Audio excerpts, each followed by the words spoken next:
So hello everyone, आज का topic है हमारा लोड कि लोड क्या होता है। और ये हमारा लेक्चर फर्स्ट है। किसका है हमारे पास? मशीन डिज़ाइन एंड ड्राइंग का क्या ये लेक्चर फर्स्ट है। इसमें हम क्या करने वाले हैं? लोड के बारे में स्टडी करने वाले हैं। तो हमारे पास लोड की डेफिनेशन यहाँ पे है कि any external force acting on a body is called a load. यानी कोई भी एक्सटर्नल क्या फोर्स लग रहा है बॉडी पे, वो क्या हो जाएगा? हमारा लोड हो जाएगा।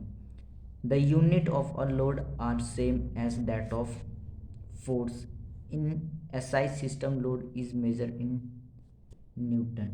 यानी कि जो लोड हमारे पास फोर्स का जो यूनिट हमारे पास जो फोर्स की यूनिट होती है वही क्या होती है हमारे पास? लोड की यूनिट। अब यहाँ पे कि लोड क्या है, तो कोई भी मेंबर के ऊपर क्या कर सकते हैं? एक्सटर्नल फोर्स लगेगा तो वो क्या हो जाएगा? हमारा लोड हो जाएगा। या उस पर क्या कर सकते हैं? अब हम देखते हैं कि effect of load on a body क्या होता है। यानी कि इफेक्ट की वजह से क्या हो जाएगा? जब लोड लगेगा बॉडी पे तो उस पर इफेक्ट क्या आएंगे? पहले when a load is applied on a body the shape and size of a body get change depending upon the nature of the applied load. So as shown below. अब देखिए यहाँ पे क्या है कि नेचर ऑफ नेचर। अब उसका क्या हो जाएगा? शेप और साइज में क्या हो जाएगा? उसमें चेंज हो जाएगा। अब वो डिपेंड करता है कि upon the nature of applied, कि हमने उसके ऊपर कोई भी ऑब्जेक्ट के ऊपर हमने कैसा फोर्स लोड या फोर्स लगाया है। पहले हमारे पास है टेंशन। टेंशन में क्या होता है कि हम बॉडी को क्या करते हैं? स्ट्रेच करते हैं। बोथ साइड से क्या करते हैं? इधर से भी स्ट्रेच करते हैं और इधर से भी लोड लगते हैं। कंप्रेसर में क्या होता है कि बोथ साइड से क्या करेंगे? कंप्रेस करेंगे। यानी कि इधर से भी दबाएंगे और यहाँ से भी क्या करेंगे? दबाएंगे। और यहाँ पे है हमारे पास शियरिंग। शियरिंग में क्या होता है कि जैसे कि कोई भी इसमें क्या होता है? शियर ये क्या होता है? एक एंगल फॉर्म्ड कर देता है। ये हमारे पास क्या एंगल फॉर्म्ड हो गया। यानी अपने पोजीशन से थोड़ा सा क्या हो जाता है? वहाँ से क्या होता है? अपने पोजीशन क्या करता है? जो ओरिजिनल पोजीशन है वहाँ उसको क्या कर देता है? चेंज कर देता है। जैसे कि हमारे पास सपोज दैट कोई भी ऑब्जेक्ट है, उसका क्या कर सकते हैं कि उस पर हम शियर फोर्स लगाएंगे। यानी कि वो क्या करेगा? एक एंगल फॉर्म्ड कर देगा। कोई भी इस पर क्या करेंगे? फोर्स लगाएंगे तो इस पर क्या होगा? एंगल चेंज हो जाएगा। टेंशन पता चल गया। कंप्रेशन शियरिंग में क्या होता है? इसमें एक एंगल फॉर्म्ड होता है। जैसे कि दो भी कोई ऑब्जेक्ट होगा तो उसको क्या करेंगे? थोड़ा सा भी शियर स्ट्रेस ऐसे लगेगा तो ये क्या करेगा? जैसे कि ये है, इस पर क्या जरा सा भी एक्सटर्नल फोर्स लगा तो ये क्या स्लिप कर जाएगा। तो ये क्या जाएगा? शियर हो जाएगा। यानी कि इसने क्या कर दिया? अपने ओरिजिनल पोजीशन से क्या करा? शियर कर दिया। ये क्या हो गया हमारा? शियर लोड हो गया। उसके बाद है हमारे पास है बेंडिंग। बेंडिंग में क्या होता है कि बोथ साइड से क्या करेंगे? एक ही डायरेक्शन में क्या करेंगे? फोर्स को अप्लाई करेंगे तो वो क्या हो जाएगा? वो बेंड हो जाएगा। उसके बाद टॉर्सनल ट्विस्टिंग में क्या होता है कि टॉर्सनल ट्विस्टिंग में क्या करना है कि अपोजिट डायरेक्शन में क्या करते हैं? इसको हम क्या करते हैं? ट्विस्ट करते हैं। यानी कि जैसे हम क्या करते हैं? कपड़े को जैसे निचोड़ते हैं उसी टाइप से क्या है कि ट्विस्टिंग। बोथ साइड से क्या करेंगे? अपोजिट डायरेक्शन में क्या करेंगे? उसको ट्विस्ट करेंगे, यानी कि इसको मोड़ेंगे। ठीक है, तो ये क्या हो गया? हमारे टाइप्स ऑफ लोड हो गए। अब हम classification of load according to the effect produce on the body, कि कैसा इफेक्ट प्रोड्यूस हो रहा है बॉडी पे। पहले तो हमारे पास टेंसाइल। टेंसाइल लोड क्या करता है कि बहुत सारी जगह पे स्ट्रेच करते हैं। कंप्रेसिव में क्या था कि कंप्रेस करते। शियरिंग में एक एंगल फॉर्म्ड हो जाता है, यानी कि अपने ओरिजिनल पोजीशन से क्या करता है? थोड़ा सा पोजीशन चेंज कर देता है। बेंडिंग में अभी बेंडिंग यहाँ पे देखा क्या करते हैं? ट्विस्टिंग पता चल गया। अब क्या हो गया हमारे पास? According to the effect produce on the body. ये जो भी बॉडी के ऊपर इफेक्ट प्रोड्यूस हो रहा है उसके अकॉर्डिंग था। अब हम यहाँ पर देखते हैं according according to the member of application of load on the body. इसमें क्या देखिए हमारे पास क्या? ये हमारे पास क्या क्या? डेड लोड आ गया, लाइव लोड आ गया। दो टाइप्स के हो गए। डेड लोड में देखिए क्या होता है कि this load are also known as static load. इसे क्या कर सकते हैं? Static load. जैसे कि मैग्नीट्यूड हो गया, डायरेक्शन हो गया and point of application this load are fixed on a given member पे। यानी क्या है? किसी भी गिवन मेंबर पे क्या होते हैं? ये सब फिक्स्ड होते हैं। This load are always act vertically downward. और ये क्या करते हैं? वर्टिकली डाउनवर्ड क्या करते हैं, एक्ट इनका होता है। और dead load on a bridge,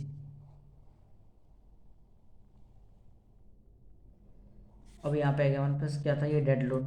dead load में क्या था कि this load also are also known as static load, इन्हें क्या कहते हैं, स्टैटिक मतलब क्या होता है, रुका हुआ होता है। तो मैग्नीट्यूड हो गया जैसे कि डायरेक्शन हो गया, and point of application of this load are fixed on a given member, यानी किसी भी मेंबर पे क्या करती है, ये सारी चीज़ें क्या होती है, फिक्स्ड होती है। This load always act vertically downward, और ये क्या है, ऑलवेज क्या करती है, वर्टिकली डाउनवर्ड क्या करती है, एक्ट करती है। This load, the load, dead load on a bridge, क्या है, bridge girder is its own weight or weight of road away and height, weight of other permanent fixture on a bridge। ये क्या हो गया हमारा, dead load हो गया। अब लाइव लोड में देखते हैं कि लाइव लोड क्या होगा। This load are also known as fluctuating load, यानी क्या करता है, फ्लक्चुएट करता रहता है। ये स्टैटिक था, रुका हुआ, और ये क्या रहता है, फ्लक्चुएट, हिलता रहता है, बोल सकते हैं उसे। और जैसे कि magnitude, direction and point of application of this load are not fixed, और ये क्या है, जैसे मैग्नीट्यूड, ये सब क्या आते हैं, इसके ये फिक्स्ड नहीं होते मेंबर पे, of a for a given member पे फिक्स्ड नहीं होते। डेड लोड पता चल गया, डेड लोड को हम क्या बोलते हैं, स्टैटिक लोड बोलते हैं। लाइव लोड को क्या बोलते हैं, लाइव लोड को हम फ्लक्चुएटिंग लोड बोलते हैं।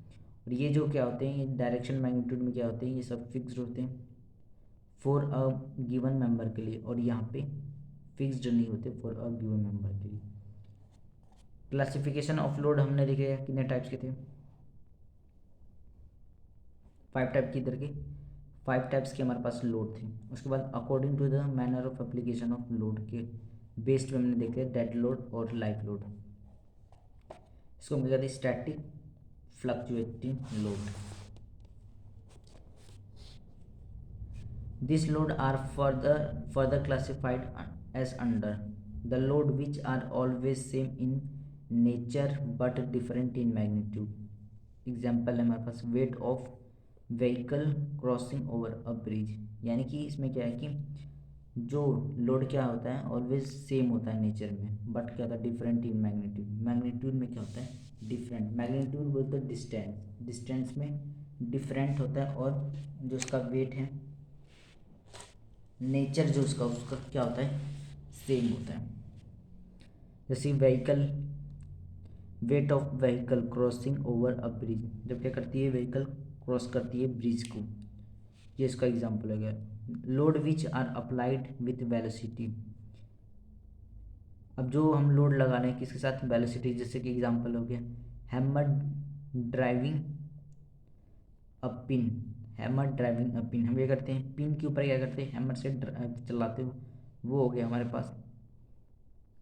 और ये क्या, load which change from a maximum of one kind of load maximum to of opposite kind, जैसे कि एग्जांपल हो गया हमारे पास alternate push and pull in the piston rod and connecting rod of a steam engine. And जब हम क्या करते हैं, पुश और पुल करते हैं कनेक्टिंग रोड पे, तो वो क्या हो गया हमारे पास, किसका होगा, स्टीम इंजन का।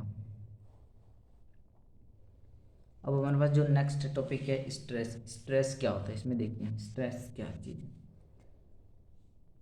When some external force are applied to a body, it undergoes some deformation। किसी भी बॉडी पे हम क्या करते हैं, एक्सटर्नल फोर्स लगाते हैं, तो उसकी वजह से क्या आता है, उसमें कुछ चेंजेस आ जाते हैं। as the body undergoes deform, its molecules set up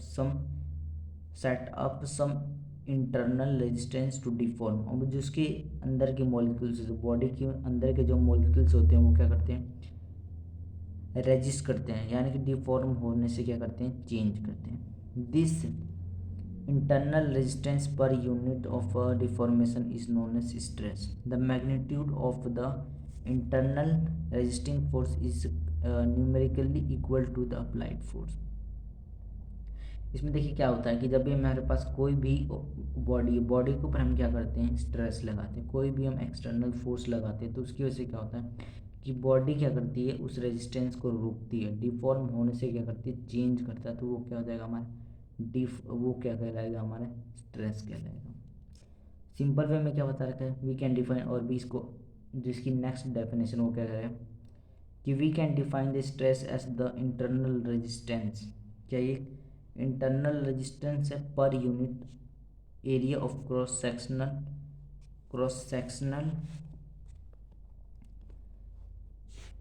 sectional offered by a body against the deformation. यानी किसी एक यूनिट एरिया पे जितना भी रेजिस्टेंस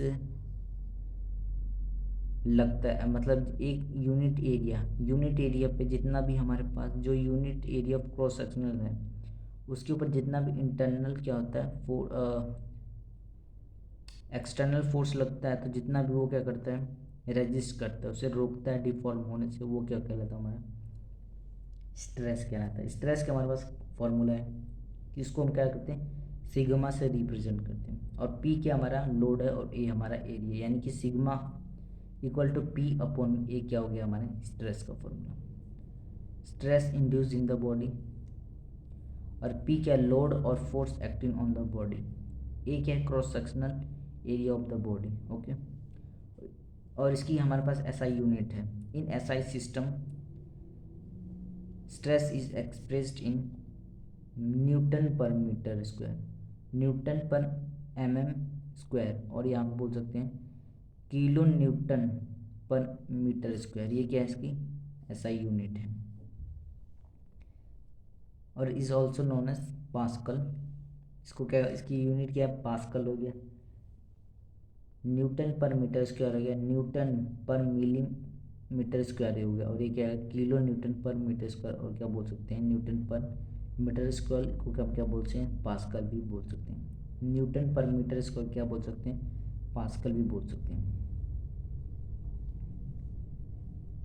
अब ये देखिए हमारे पास क्या चीज़ है कि 1 मेगा पास्कल 1 गीगा पास्कल कितना होता है। 1 mega pascal 10⁶ Newton per metre square क्या होगा ये इसका किसकी इक्वल हो जाएगा हमारा 1 न्यूटन पर मीटर स्क्वायर की इक्वल हो जाएगा। Same giga pascal 10⁹ Newton per metre square equal to कितना हो जाएगा 10⁻³ Newton per metre millimetre square. ये क्या हो जाएगा हमारे पास कुछ कि गीगा पास्कल कितना होता है मेगा पास्कल कितना, उसकी हमारे पास वैल्यू है। ये वैल्यू कहाँ पे यूज होगा जब हम न्यूमेरिकल सॉल्व करेंगे, उसके अंदर क्या करेंगे गीगा पास्कल और मेगा पास्कल की वैल्यू क्या करेंगे यूज करेंगे।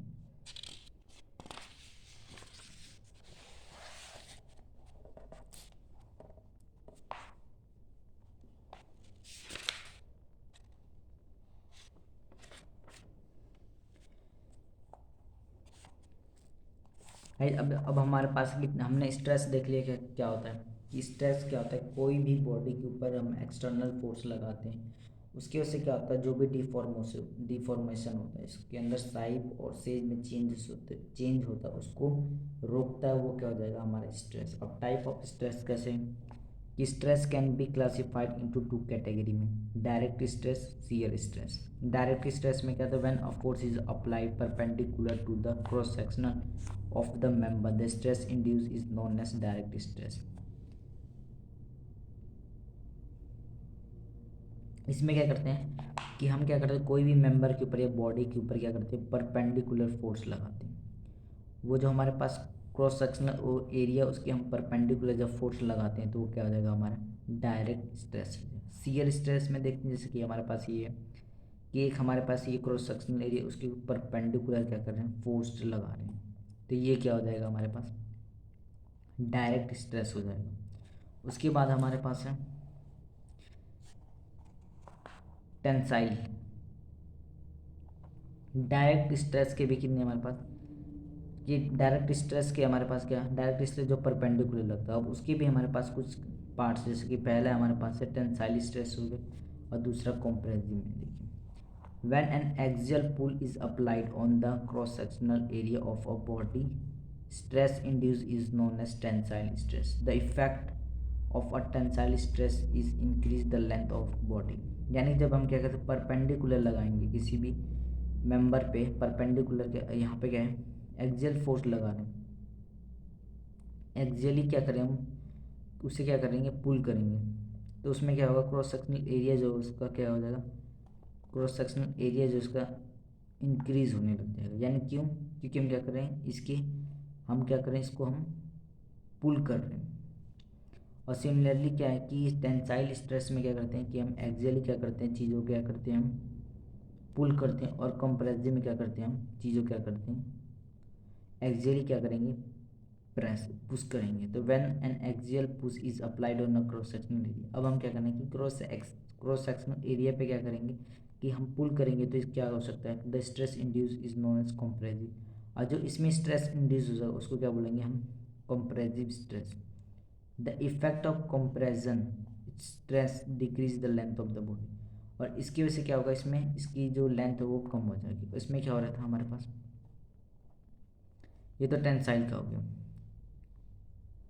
इसमें क्या कर रहे थे, पुल कर रहे थे, खींच रहे थे। इसमें क्या कर रहे हैं, पुल कर रहे थे।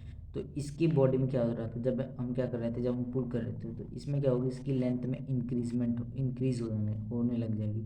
तो जो वहाँ पे डिफॉर्मेशन होगा जब इंक्रीज, वो क्या हो जाएगा हमारे पास, टेंसाइल। और कंप्रेसिव में क्या होगा कि लेंथ क्या हो जाएगी, छोटी होने लगेगी। कंप्रेसिव का एग्जाम्पल ये कि हम क्या करेंगे, इसमें पुश करेंगे तो क्या होगा, ये बॉडी इसकी जो लेंथ है वो क्या करेगी, डिक्रीज हो जाएगी। उसके बाद हमारे पास है शियर स्ट्रेस। ये टाइप्स ऑफ स्ट्रेस का दूसरा पार्ट है कि शियर स्ट्रेस। शियर स्ट्रेस में क्या होता है, अब देखिए यहाँ पे कि ये क्या है, यहाँ पे एक ये दोनों पोजीशन पे अपोजिट डायरेक्शन में क्या करें, यहाँ से ये ऊपर वाला जो मेंबर है और नीचे वाला मेंबर क्या करें कि अपोजिट डायरेक्शन में क्या कर रहे हैं, ये मूव कर जा रहे हैं। तो इनसे क्या कर रहा है, यानी कि पोजीशन चेंज कर ले रहे हैं। इसे बोल सकते हैं स्लिप कर जा रहे हैं। तो ये भी क्या होगा, हमारा शियर स्ट्रेस का एग्जाम्पल है कि when two equal and opposite forces are applied tangentially to the cross section of the body। Tangentially बोलते हैं कि यहाँ पे जो टेंजेंट बन जाएगी, यानी कि टेंजेंशियली क्या कर रहे हैं, ये दोनों अपोजिट डायरेक्शन में क्या कर रहे हैं, फोर्स अप्लाई कर रहे हैं। ठीक है, टेंजेंटली क्या करेंगे, वहाँ से स्लिप कर सकते हैं, यानी कि वो अपने पोजीशन को चेंज कर सकते हैं। The stress induced is known as shear stress. और जो इसमें स्ट्रेस इंड्यूस होगा वो क्या हो जाएगा हमारे पास, shear stress. Due to this two equal and opposite force the member tends to shear off cross section cross the action. The shear stress is also known as tangential stress. और इसमें क्या है कि जो हम क्या कर रहे हैं, अपोजिट डायरेक्शन में क्या कर रहे हैं, फोर्स को लगा रहे हैं। उसमें जो भी स्ट्रेस इंड्यूस होगा वो क्या हो जाएगा, हमारे पास शियर स्ट्रेस हो जाएगा। और इसमें एक चीज़ है कि जो हमारे पास ये शियर स्ट्रेस को क्या बोलते हैं, टेंजेंशियली। क्योंकि इसमें क्या हो रहा है कि टेंजेंशियली क्या हो रहा है कि बॉडी यहाँ से मूव कर जाएगी। यहाँ पे टेंजेंट है, बीच में ये जो लाइन यहाँ पे टेंजेंट है, तो ये क्या कर रही है, यहाँ पे स्लिप कर जा रही है इधर और इधर अपोजिट डायरेक्शन में। जैसे कि हमारे यहाँ पे क्या दे रखा है कि इस पोजीशन, ये इसका ओरिजिनल पोजीशन पे क्या हुआ, ये थोड़ा सा स्लिप कर गई किसी एंगल पे, इसने एंगल ये फॉर्म कर दिया, फाई क्या एंगल फॉर्म किया। इसको क्या करते हैं, शियर स्ट्रेस को क्या बोलते हैं हम, टेंजेंशियल स्ट्रेस। जिसके एग्जांपल्स हो गए। अब जो हमारा अगला टॉपिक है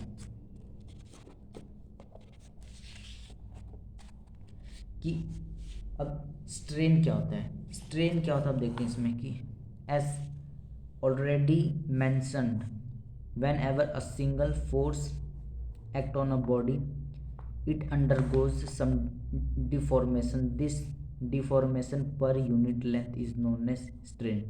Simply we can define the strain as the ratio of change in dimension of the body to the original dimension of the body. The stress is denoted by epsilon. Strain क्या होता है, यानी कि जो भी कोई भी ऑब्जेक्ट है, कोई भी मेंबर हो गया, बोल सकते हैं ऑब्जेक्ट हो गया, उस पर हम क्या करें, एक्सटर्नल फोर्स लगाएंगे तो उसकी वजह से क्या होगा, उसकी साइज और शेप में क्या हो जाएगी, चेंजेस हो जाएगी। तो बोल सकते हैं रेशियो किसका, कि चेंज इन डायमेंशन, कि जो डायमेंशन में चेंज आया अपन में क्या बोल सकते हैं उसको, अपन ओरिजिनल डायमेंशन का रेशियो को क्या बोलते हैं हम, स्ट्रेन बोलते हैं। ये क्या है हमारा स्ट्रेन, और इसको डिनोटेड बाई एप्सिलॉन, एप्सिलॉन सी हो गया। और यहाँ पे ये मैंने लिख रखा कि सिग्मा अपॉन में ई, सिग्मा अपॉन में ई क्या हमारे यंग मॉडुलस, ये इसके भी इक्वल होता है। अभी तो हमने क्या कर लिया कि चेंज इन डायमेंशन अपॉन में ओरिजिनल डायमेंशन ही क्या हो गया हमारा स्ट्रेन हो गया। और इसको ये भी बोल सकते हैं कि सिग्मा अपॉन में ई क्या हमारे modulus of elasticity E. Okay, अब देखते हैं कि टाइप ऑफ स्ट्रेन कितने टाइप्स के। हमने देखा था कि स्ट्रेस कितने टाइप के थे, टू टाइप्स के थे। पहला था हमारे पास सीयर डायरेक्ट स्ट्रेस और उसके बाद सीयर स्ट्रेस। अब हम देखते हैं कि हमारे पास स्ट्रेन कितने टाइप के। स्ट्रेन हमारे पास है 4 टाइप्स के। एक है tensile, compressive, shear, volumetric. Tensile में क्या करना होता है, टेंसाइल में क्या करना होता है, खींचना पड़ता है, यानी कि अपोजिट डायरेक्शन में क्या करते हैं, पुल करते हैं। और कंप्रेसिव में अपोजिट डायरेक्शन में क्या करते हैं, हम कंप्रेस करते हैं। और सीयर में क्या करते हैं कि वो अपने ओरिजिनल पोजीशन से क्या करता है, स्लिप कर जाता है, थोड़ा सा अपने ओरिजिनल पोजीशन क्या करता है, चेंज कर देता है। वॉल्यूमेट्रिक स्ट्रेन में क्या आते हैं उसके बाद देखते हैं इसे। कि when a member is subjected to, यानी कि क्या करते हैं, अप्लाइड एक्सियल फोर्स, किसी भी मेंबर पे क्या करते हैं, एक एक्सियल फोर्स अप्लाई करते हैं on its cross sectional area, its length increase, तो क्या होगा उसकी वजह से क्या होगा, उसका क्रॉस सेक्शनल एरिया क्या होगा, इंक्रीज कर जाएगा। The ratio of increase in the length to the original length of the member term as a tensile strength.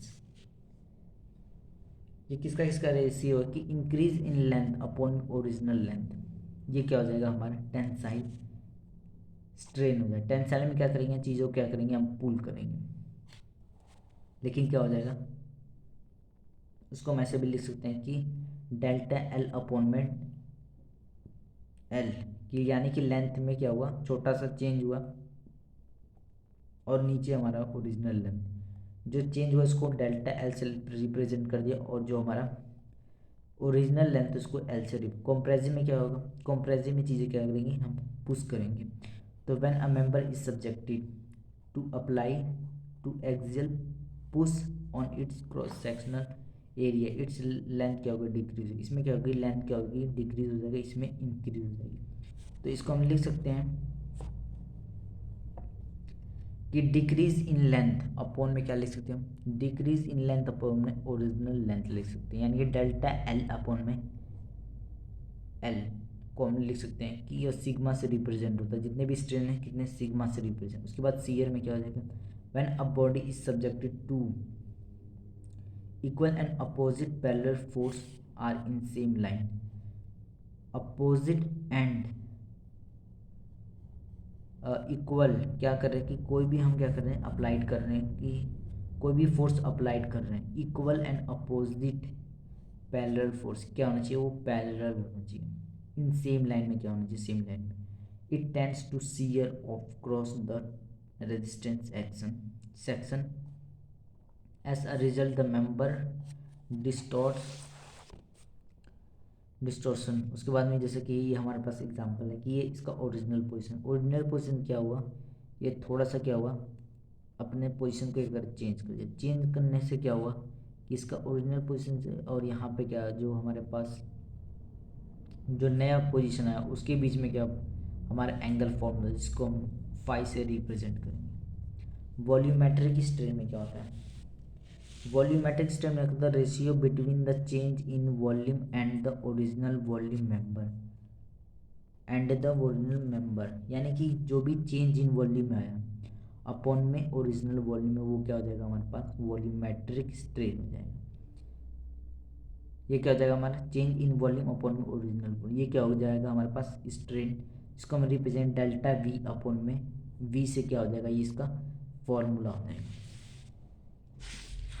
Guys तो हमने क्या क्या देखा है यहाँ पे, पहले देखा स्ट्रेस, उसके पहले हमने लोड देखे कितने टाइप के थे, 5 टाइप के लोड्स थे यहाँ पे। लोड को एक तो हमारे पास टेंसाइल था, कॉम्प्रेसिव, और हमारे पास शियर स्ट्रेस था। उसके बाद हमने देखा था कि हमारे पास बेंडिंग स्ट्रेस और लोड, और उसके बाद हमने क्या देखा था यहाँ पे टॉर्सनल बोल सकते हैं, ट्विस्टिंग बोल सकते हैं। उसके बाद इसको हमने क्लासीफाइड किया। उसके बाद हमने क्या देखा कि डेड लोड क्या होता है, लाइव लोड। डेड लोड को हम क्या बोलते हैं, स्टैटिक लोड, और इसको बोलते हैं फ्लक्चुएटिंग लोड बोलते हैं। सेम इसके स्ट्रेस देखा क्या होता है। स्ट्रेस क्या होता है कि जब भी हम बॉडी पे एक्सटर्नल फोर्स लगाते हैं तो वो क्या करता है, डिफॉर्मेशन होने से रोकता हो, तो वो क्या हो जाता है, हमारे पास स्ट्रेस हो जाता है। इसके बाद sigma equal to P upon में ए, यानी कि लोड अपॉन में ए, ये क्या इसका फॉर्मूला। इसकी यूनिट हमारे पास है Newton per metre square, newton पर मिलीमीटर स्क्वायर, और यहाँ पे और बोल सकते हैं कि kilo newton per metre square, इसका क्या है, एस आई यूनिट है। और इसको बोल सकते हैं जो हमारे न्यूटन पर मीटर स्क्वायर को क्या बोल सकते हैं, पास्कल भी बोल सकते हैं। यहाँ पे मेगा पास्कल और गीगा पास्कल, 1 मेगा पास्कल और 1 गीगा पास्कल कितना होता है हमारे पास। उसके बाद हमने क्या देखा यहाँ पे,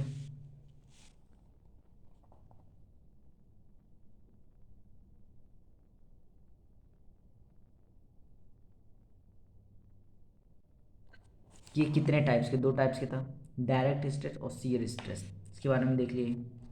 उसके बाद हमने क्या देखा कि डायरेक्ट स्ट्रेस के बारे में, दो डायरेक्ट स्ट्रेस जो था उसमें क्या था, तीन, उसके 2 पार्ट्स थे, एक था टेंसाइल स्ट्रेस और दूसरा था compressive.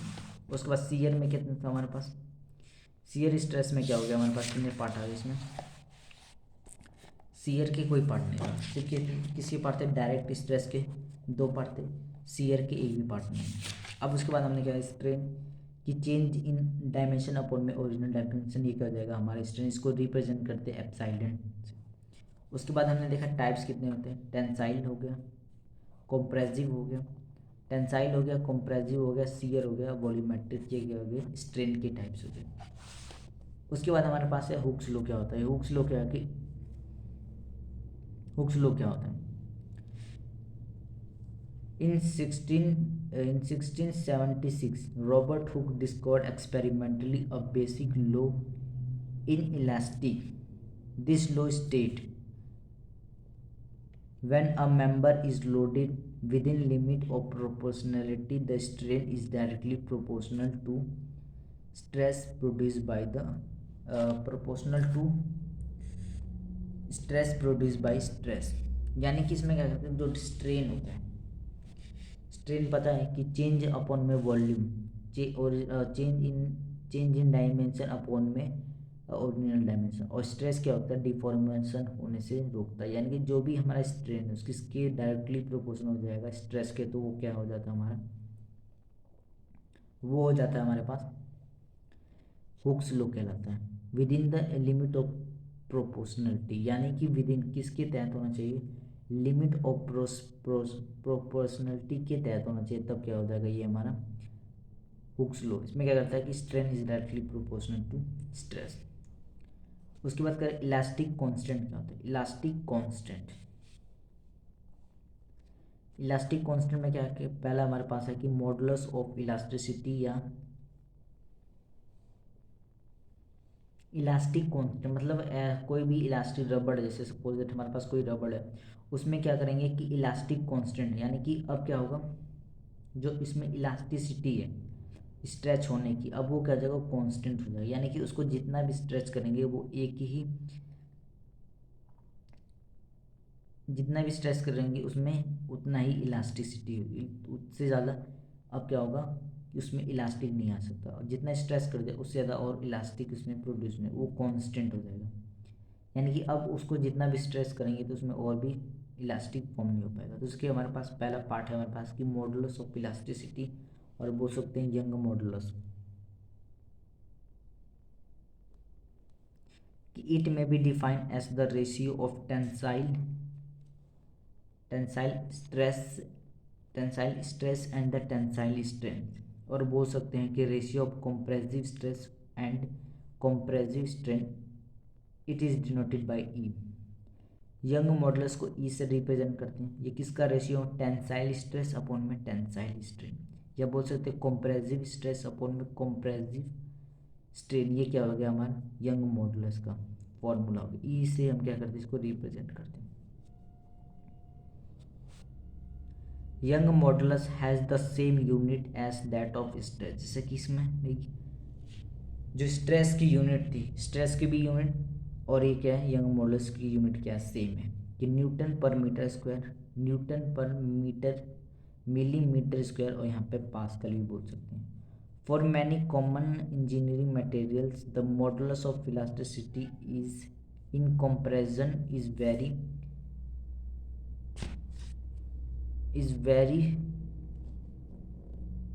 nearly equal to the found in tension.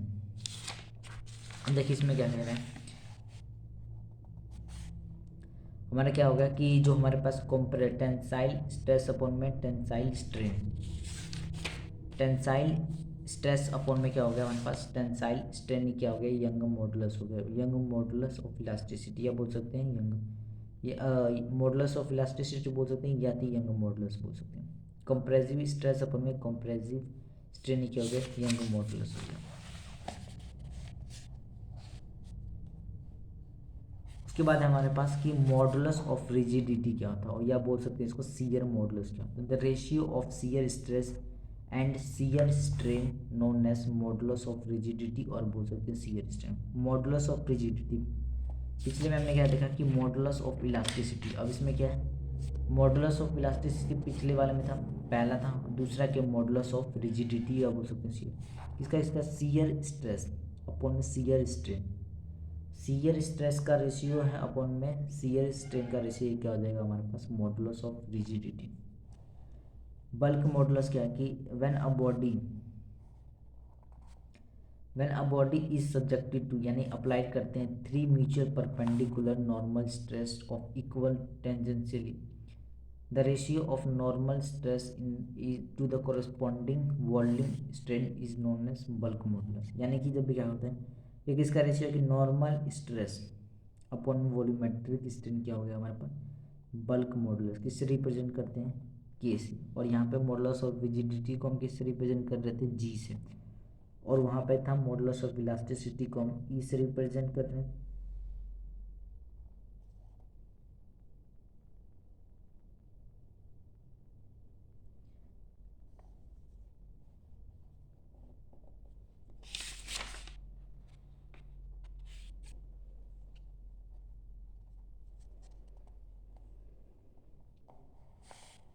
अब देखते हैं कि हमारे पास जो है नेक्स्ट टॉपिक है कि बियरिंग स्ट्रेस क्या होता है। बियरिंग हमें पता है बियरिंग क्या होती है, जो हमारे पास साइकिल जो शाफ्ट को रोटेट करने के लिए हम क्या करते हैं वहाँ पे बियर का यूज़ करते हैं, वहाँ पे स्ट्रेस कैसा होता है, स्ट्रेस पता है कि वो कैसे रोकता है डिफॉर्म होने से, बियरिंग में कैसे स्ट्रेस होता है।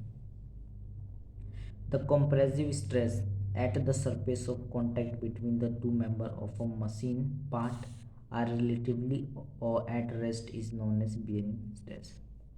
यानी क्या आता है जब भी सरफेस का कांटेक्ट होता है दो मेंबर का ऑफ अ मशीन पार्ट्स का रिलेटिवली एट रेस्ट पोजीशन पे, तो वो क्या हो जाता है हमारे बियरिंग स्ट्रेस, या बोल सकते हैं उसको क्रशिंग स्ट्रेस बोल सकते हैं।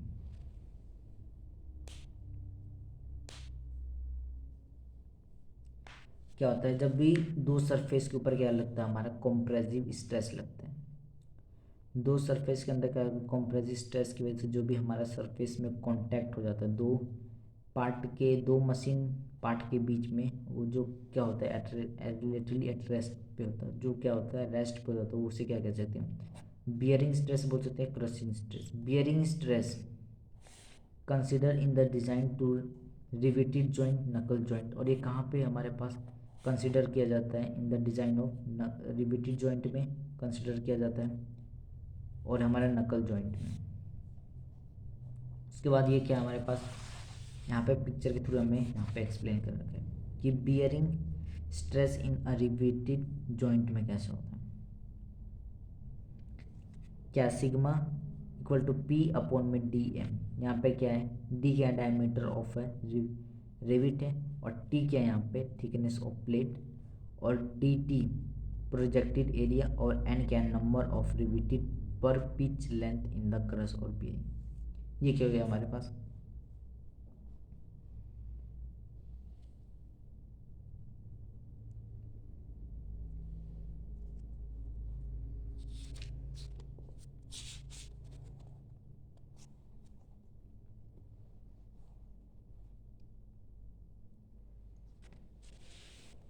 सो गाइस अब हम देखते हैं कि tensile test for ductile material. Ductile material में क्या होता है अब देखते हैं कि जो हमारा डक्टाइल मटेरियल उसमें इसका टेस्ट है tensile test for ductile. Tensile test करेंगे किसके लिए, डक्टाइल मटेरियल की। A mild steel test specimen of uniform circular cross sectional is taken for conducting a tensile